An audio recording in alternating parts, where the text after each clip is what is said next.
Leaders with the U.S. CDC say an E. coli outbreak linked to slivered onions from McDonald's is now over. The agency announced that news earlier today. The outbreak started at the end of October. It killed one person and sickened 104 more people across 14 states. No one in Maine reported any effects. The CDC said the onions were used on quarter pounders. The company removed the ingredient from impacted locations. This is one of a few E. coli outbreaks that have prompted recalls in the last few months. Scientists say sporadic outbreaks of illnesses linked to E. coli are common.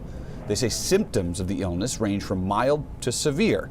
According to the CDC, symptoms often start 3 to 4 days after eating the bacteria. They say most people recover within a week without any treatment. But children, older adults, and people who are diabetic are at the highest risk for serious illness. There's a big concern about resistance in some of the E. coli that causes urinary tract infections.